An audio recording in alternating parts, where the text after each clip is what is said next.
बोली नानी सुनो कहानी, ना कोई राजा ना कोई रानी, तुमको मैं देती संदेश, कभी न भूलो अपना देश। बोली नानी सुनो कहानी, ना कोई राजा ना कोई रानी, तुमको मैं देती संदेश, कभी न भूलो अपना देश। अरे वाह, ये चिड़िया तो कितना मधुर गीत गाती है। काश कि ये चिड़िया मेरे पास होती तो मैं भी इस चिड़िया के मधुर गीत सुनती। अरे सैनिकों, जल्दी से इस चिड़िया को पकड़कर मेरे पास ले आओ। इतना सुनते ही दोनों सैनिक चिड़िया की तरफ बढ़ते हैं। चिड़िया ने जैसे ही उन दोनों सैनिकों को अपनी ओर आते हुए देखा, वह तुरंत वहां से उड़ जाती है।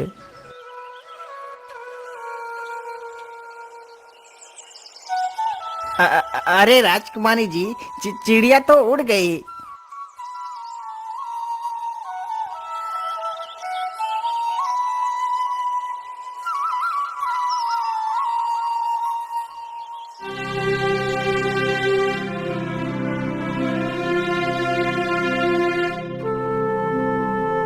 लेकिन राजकुमारी जी, चिड़िया का तो कोई पता नहीं है। वो कहाँ चली गई है? आखिर हम उसे कैसे ढूंढ सकते हैं? पिताजी, मुझे कुछ भी नहीं पता। मुझे तो बस वह चिड़िया चाहिए। यदि मुझे वह चिड़िया नहीं मिली तो मैं अन्न जल कुछ भी ग्रहण नहीं करूंगी। अच्छा अच्छा, ठीक है राजकुमारी जी, तुम दुखी मत हो। मैं उस चिड़िया को जरूर पकड़वाऊंगा। अरे सैनिकों, जाओ और हमारे राज्य से किसी चिड़ी मार को लेकर आओ। राजा का आदेश होते ही सैनिक तुरंत राज्य में जाते हैं और एक चिड़ी मार को बुलाकर ले आते हैं। बोलिए महाराज, हमारे लिए क्या आदेश है? आपने हमें क्यों बुलाया है? अरे बहलिए, तुम जल्दी जाओ और उस गाना गाने वाली चिड़िया को पकड़ कर लेकर आओ। यदि तुम उस चिड़िया को पकड़ कर ले आओगे तो मैं तुम्हें 100 सोने की मोहरें दूंगा। इतना सुनकर वह बहेलिया चिड़िया पकड़ने के लिए जंगल की ओर निकल पड़ता है।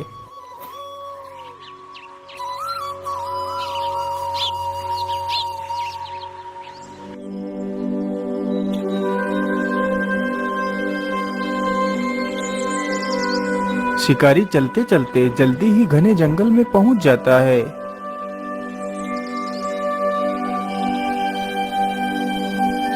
बोली नानी सुनो कहानी, ना कोई राजा ना कोई रानी, तुमको मैं देती संदेश, कभी न भूलो अपना देश। अरे वाह, इतने मीठे स्वर में कौन गा रहा है?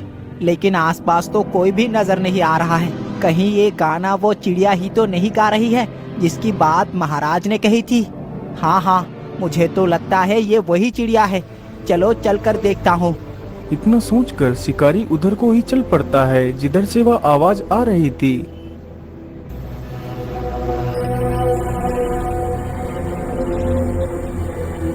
अरे वाह वाह, चिड़िया तो मिल गई।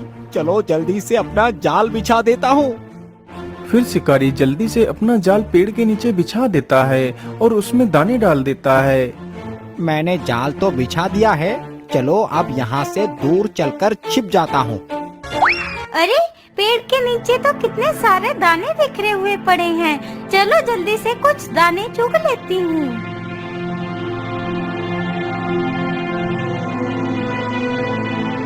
अरे वाह, चिड़िया तो फंस गई। चलो जल्दी से इसे पकड़ लेता हूँ। इतना सोचकर शिकारी जैसे ही जाल के पास पहुंचता है, तभी वह चिड़िया उस जाल से निकलकर उड़ जाती है। अरे रे रे, ये क्या हुआ? ये चिड़िया जाल से कैसे निकल गई है? जबकि ये चिड़िया जाल में तो अच्छी तरह फंसी हुई थी। कहीं ये चिड़िया कोई भूत तो नहीं है? चलो मैं वापस लौट जाता हूँ।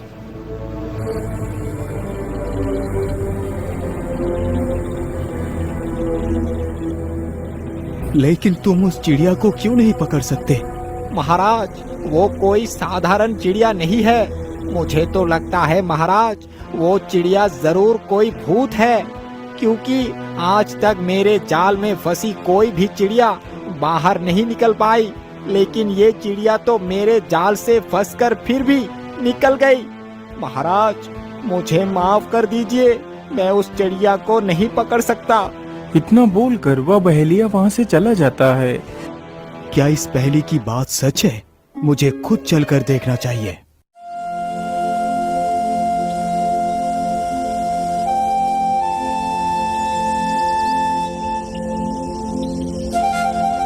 अगले ही दिन सुबह ही राजा एक पिंजरा लेता है और जंगल की तरफ निकल पड़ता है।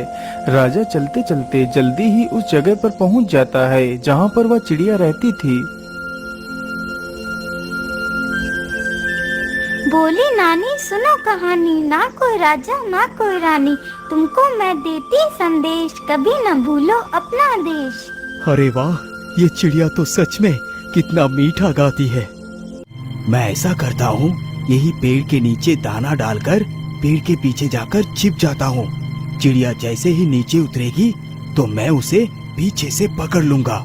इतना सोचकर राजा पेड़ के नीचे कुछ दाने डाल देता है और पेड़ के पीछे जाकर छिप जाता है। अरे पेड़ के नीचे तो कितने सारे दाने बिखरे हुए पड़े हैं, चलो जल्दी से कुछ दाने चुग लेती हूँ। इतना सोचकर चिड़िया दाने चुनने के लिए नीचे उतरती है। तभी राजा मौका देखकर पीछे से उस चिड़िया के ऊपर झपटता है और झट से उस चिड़िया को दबोच लेता है।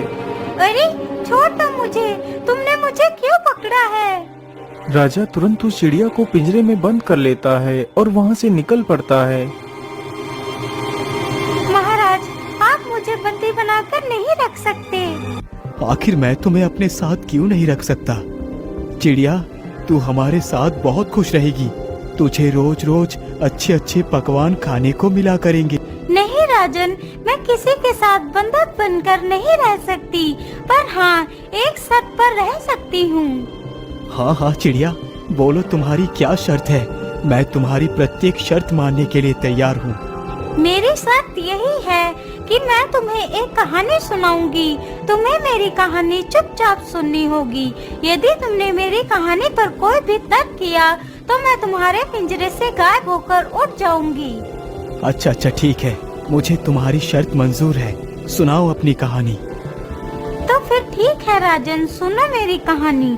बहुत समय पहले की बात है। एक शिकारी जंगल में शिकार की तलाश में घूम रहा था। उसने एक कुत्ता पाल रखा था। वह कुत्ता शिकारी का बहुत वफादार था।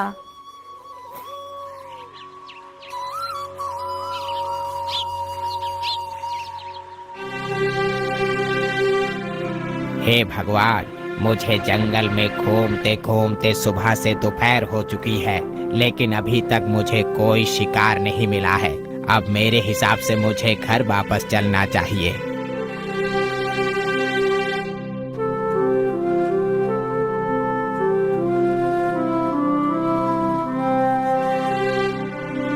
अरे कोई है, मेरी मदद करो, मैं इस जंगल में फंस गया हूँ।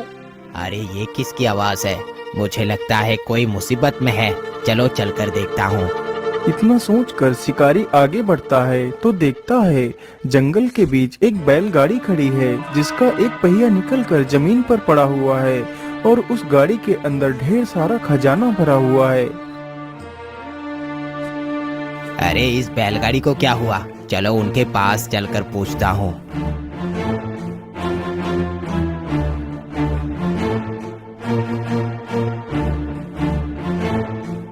अरे सेठ जी, क्या बात है? आपकी बैलगाड़ी को क्या हुआ?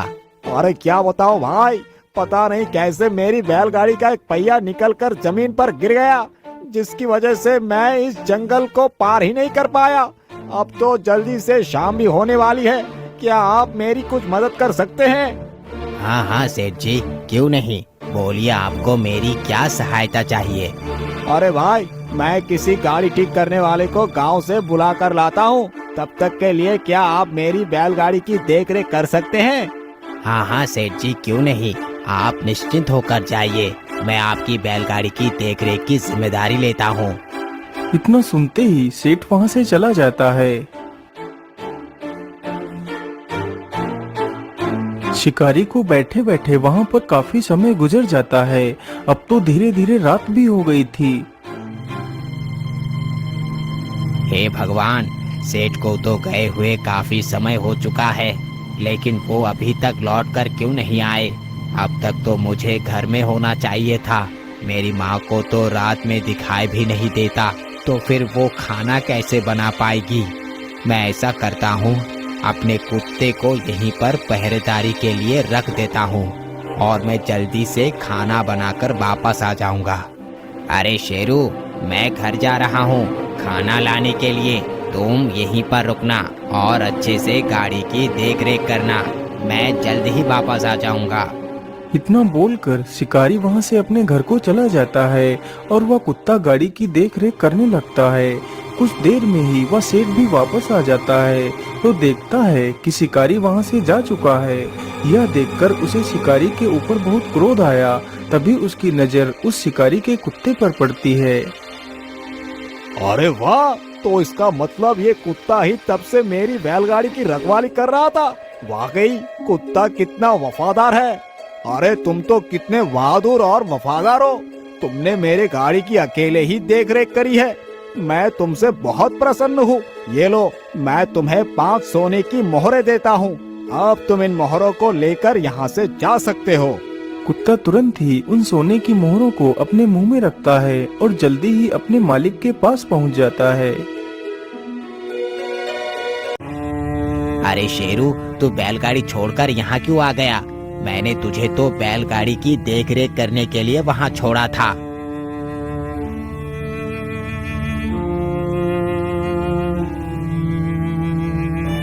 ये देखकर शिकारी को कुत्ते के ऊपर बहुत गुस्सा आया। उसे लगा कि कुत्ता गाड़ी से वह मोहरे चुरा कर लाया है। अरे दोस्त, मैंने तुझे वहाँ रखवाली के लिए रखा था और तू ये मोहरे चुरा कर ले आया है। मैं तुझे जिंदा नहीं छोड़ूंगा। इतना कहकर शिकारी एक डंडा उठाता है और कुत्ते के सिर पर मारता है, जिसकी वजह से कुत्ता वहीं पर गिर कर मर जाता है। चलो मैं जल्दी से इन मोहरों को उठाकर ले चलता हूँ और इन्हें सेठ को सौंप देता हूँ। इतना सोचकर शिकारी जल्दी से उन सारी मोहरों को उठाता है और जल्दी ही सेठ के पास पहुँच जाता है। सेठ जी, मुझे माफ कर दीजिए। मैं यहाँ से घर खाना लाने के लिए चला गया था। इतने में ही मेरे कुत्ते ने आपके 5 सोने की मोहरे को चुरा लिया और इन्हें लेकर यहाँ से भाग गया। मैं आपकी मोहरे आपको लौटाने आया हूँ। अरे नहीं नहीं भाई, आप ये कैसी बात कर रहे हैं? आपका वो कुत्ता कोई चोर नहीं है। वो तो बहुत वफादार और बहादुर है। वो तो मेरी गाड़ी की देखभाल बिल्कुल अच्छी तरह कर रहा था और ये 5 मोहर मैंने उसे खुद ही दी थी। सेठ के मुंह से यह बात सुनते ही शिकारी के पैरों तले जमीन खिसक जाती है। हे भगवान, ये मैंने क्या पाप कर दिया? मैंने अपने ही वफादार को मार दिया। शेरू, मुझे माफ कर दो। मैंने तुम्हें गलत समझा। तो सुना महाराज उस वफादार की कहानी। हाँ, मैंने तुम्हारी कहानी बड़े ध्यान से सुनी है, लेकिन शिकारी को कोई भी फैसला लेने से पहले एक बार सोच लेना चाहिए था। अरे महाराज, ये आपने क्या किया? आपने तो मेरी साथ तोड़ दी। आपने मेरी कहानी पर तर्क किया, इसलिए मैं तो चली। इतना बोलकर वह चिड़िया पिंजरे से निकलकर उड़ जाती है। राजा फिर से उस चिड़िया का पीछा करता है और वहीं पेड़ के पास जाकर खड़ा हो जाता है।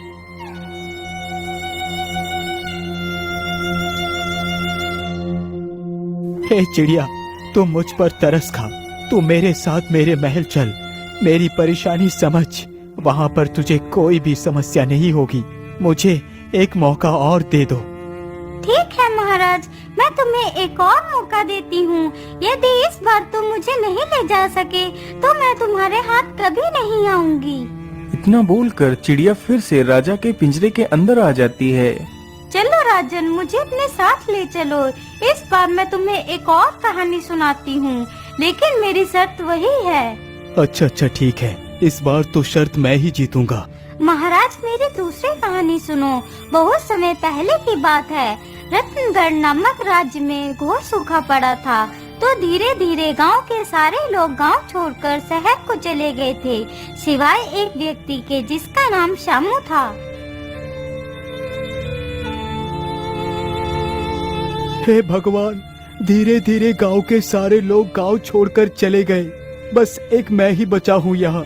अब तो इस तालाब का भी पानी लगभग खत्म ही हो गया है। यदि पानी नहीं मिलेगा तो मैं जीवित कैसे रह पाऊंगा? मैं ऐसा करता हूँ, कल सुबह ही मैं ये गांव छोड़कर कहीं दूसरे शहर चला जाऊंगा। यदि जीवित रहूंगा तो कहीं भी कमा कर खा लूंगा। यदि प्राण ही नहीं रहेंगी तो गांव में रहने का क्या फायदा?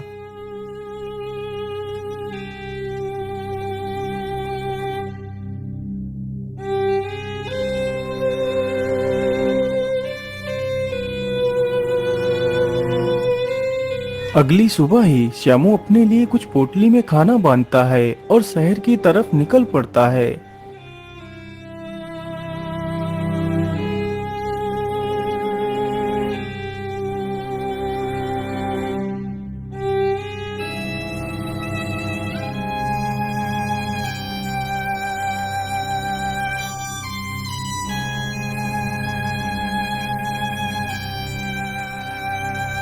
श्यामू चलते चलते काफी ज्यादा थक चुका था और उसे बहुत जोर की प्यास भी लगी थी।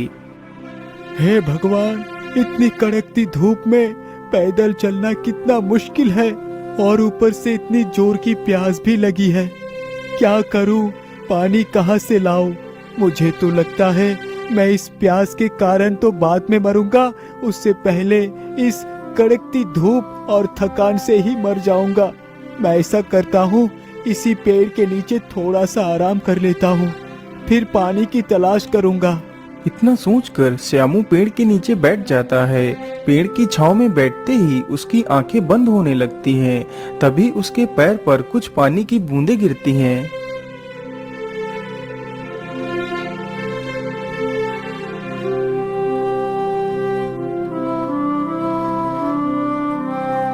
अरे ये क्या?